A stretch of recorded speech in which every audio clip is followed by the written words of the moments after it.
No Landing, told by Isabella. I still don't know how to explain what happened on Flight 529.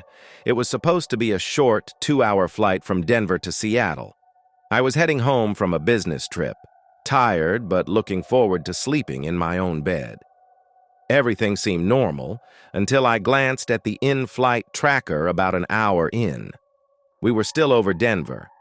I figured it was just a glitch.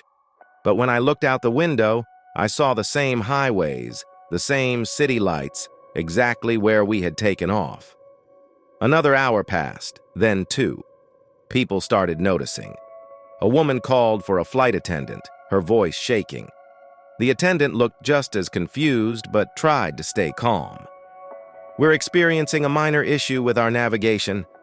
Nothing to worry about," she said. I didn't believe her. If it was minor, why were they whispering to each other, looking terrified? 3 hours? 4? We should have run out of fuel by now, yet we were still flying, nowhere. The pilot's voice came on the intercom, except it wasn't the pilot. The voice was deep, distorted. "There is no landing." The lights flickered. The plane shook violently. A high-pitched static filled the air, making my ears ring. People screamed, and then darkness.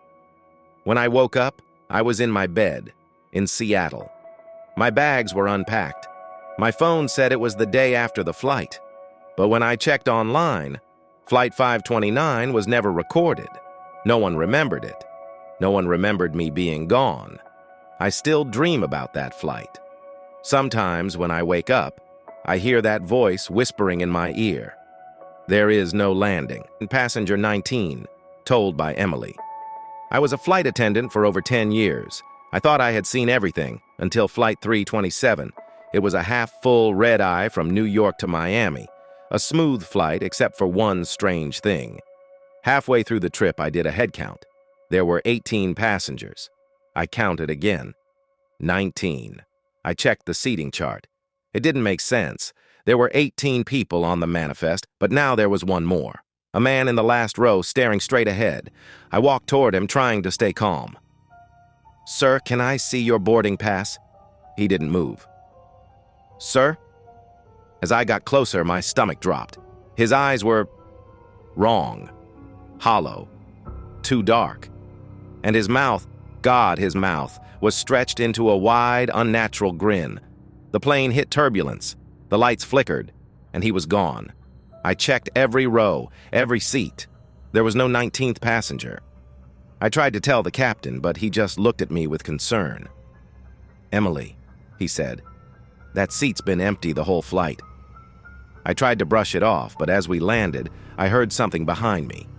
A whisper. "See you on the next flight." I quit my job the next morning. The sky isn't ours, told by David. I was a pilot for over a decade, but nothing could prepare me for Flight 682. We were flying from Dallas to San Francisco when we got a distress call on a private frequency. "Help us. Please, we don't know where we are." The voice was frantic, desperate. The problem? The call came from our own flight number, Flight 682, the same as ours. My co-pilot and I stared at each other. We checked our instruments. No anomalies, no distress signals. But then, something huge passed beneath us. A plane. It was identical to ours. Same airline, same markings, same flight number. And in the cockpit, through the glass, I saw them. Me, my co-pilot.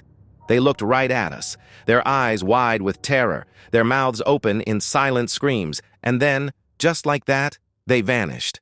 We never spoke about it. We never reported it. But I still wonder. If you like this scary story, don't forget to like and share. Your support keeps the horror alive. Have your own spooky experience? Share it in the comments. I'd love to read it. Stay tuned for more terrifying tales. Mare's Dark Tales.